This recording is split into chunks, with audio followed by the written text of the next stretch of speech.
ஓம் சக்தி. என் அன்பு குழந்தையே, உன் வாழ்வை போன்று யாருக்கும் இங்கு வாழ்வு அமையவில்லை என்ற எண்ணத்தில் நீ வாழ்ந்து கொண்டிருக்கின்றாய்.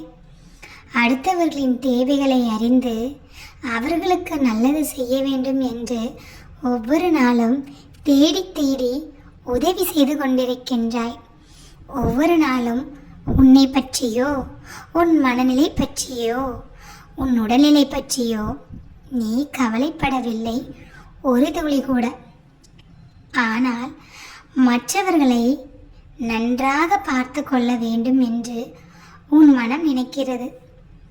உன் குடும்பத்தில் உள்ளவர்களுக்கு நல்லது செய்ய வேண்டும் என்று துடித்து கொண்டிருக்கின்றாய். அப்படி அவர்களுக்கு நல்லது செய்யும் பொழுது அதனால் உனக்கு பாதகம் ஏற்பட்டால் கூட அவர்கள் நன்றாக இருக்க வேண்டும் என்ற எண்ணத்தில் உன்னுடைய துன்பத்தையும் உன்னுடைய கஷ்டத்தையும் உன்னிடமே மறைத்து வைத்து அவர்களுக்கு தேடி தேடி நல்லதை செய்து கொண்டிருக்கின்றாய். ஆனால் ஒன்று, அவர்களோ உன்னை பற்றி ஒரு துளி கூட கவலைப்படவில்லை. காரணம் என்னவோ புரியுமா உனக்கு? நீ அவர்களுக்கு அள்ளி அள்ளி செய்து கொண்டிருக்கின்றாய். அவர்களுக்கு உனக்கு கஷ்டம் தெரியுமா என்ன? நிச்சயமாக தெரியாது. வாழ்க்கையில் நினைத்ததெல்லாம் கிடைத்துவிட்டால் மற்றவர்கள் படும் கஷ்டம் கண்ணுக்கு தெரியவே தெரியாது. அவர்களுடைய அருமையும் புரியாது.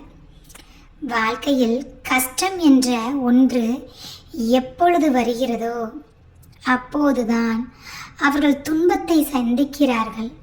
அவர்களுக்கு கஷ்டம் என்றால் என்ன என்று புரிந்து கொள்ளக்கூடிய ஒரு தன்மை வருகிறது.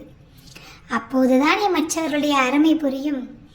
சந்தோஷமாக இருந்துவிட்டால், இன்பமாக இருந்துவிட்டால், தனக்காக பிறர் கஷ்டப்பட்டால் கூட அந்த கஷ்டத்தை உணர முடியாத பாவியாக ஆகிறான் மனிதன். இதுதான் இன்று அநேக குடும்பத்தில் நடந்து கொண்டிருக்கின்றது. ஒவ்வொருவரின் குடும்பத்திலும் ஒருவர் தியாக மனப்பான்மை உள்ளவராக இருக்கிறார். தன்னுடைய குடும்பத்தில் மற்றவர்களின் நலனை கருத்தில் கொண்டு அவர்களை அவர் கவனித்துக் கொள்ளவே இல்லை. குடும்பத்தில் உள்ள மற்றவர்களுக்காக ஓடி ஓடி உழைக்கிறார். அவர்களுக்கு நல்லதை அள்ளி அள்ளி செய்கிறார். அவர்களை கவலைப்பட விடுவதே இல்லை. இப்படி இருந்தால் எப்படி தங்கமே உன்மீது அவர்கள் அன்பாக இருப்பார்கள்?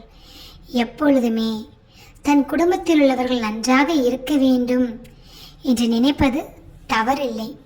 அதே நேரத்தில் அவர்கள் கஷ்டம் என்றால் என்ன என்பதை புரிந்து கொள்ள வேண்டும். அதற்கு ஒரு வாய்ப்பை நீ உருவாக்க வேண்டும். வாய்ப்பை நீயே உருவாக்க வேண்டிய அவசியமில்லை. அவர்களுக்கு நீ செய்வதை குறைத்து கொண்டாலே போதும். அவர்களுக்கு உன் அருமையும் புரியும். கஷ்டம் என்றால் என்னவென்று தெரியும். அவர்களுக்கு ஒன்று தேவைப்படுகிறது என்றால் அதை நீ அவர்களுக்கு தேவைப்படுவதற்கு முன்பாக வாங்கி கொடுத்து விட்டால் தேவை என்றால் என்ன கூட அவருக்கு தெரியாது. ஒருவருக்கு பசி வருவதற்கு முன்பே உணவை அளித்து விட்டால் பசியின் கொடுமையை அவர்கள் புரிந்து கொள்ளவே முடியாது. அது மாதிரி தான் இதுவும். அவர்களுக்கு தேவை ஏற்படும் பொழுது அவர்கள் தேவையை அவர்கள் நிறைவேற்றி கொள்ள முயற்சி செய்வார்கள். அவர்கள் முயற்சி செய்வதற்கு முன்பாகவே நீ அள்ளி அள்ளி செய்துவிட்டால் முயற்சி என்பதை அவர்கள் செய்யவே மாட்டார்கள். அதே நேரத்தில் அவர்களுக்கு உன் மீது அன்பும் இருக்காது. நீ எப்படி போனால் என்ன என்று அவர்கள் நினைத்து கொண்டு அவர்களின் வாழ்க்கையை சந்தோஷமாக வாழ்ந்து கொண்டிருப்பார்கள். இனிமேல் ஒன்றை புரிந்து கொள். உன் குடும்பத்தில் உள்ளவர்களாக இருந்தாலும் கூட அவர்கள் கஷ்டம் என்றால் என்ன அதை தெரிந்து கொள்ள வேண்டும். நான் வாழ்க்கையில் கஷ்டத்தை அதிகமாக பட்டுவிட்டேன், என் பிள்ளைகள் கஷ்டத்தை படக்கூடாது என்று நினைக்கக்கூடாது.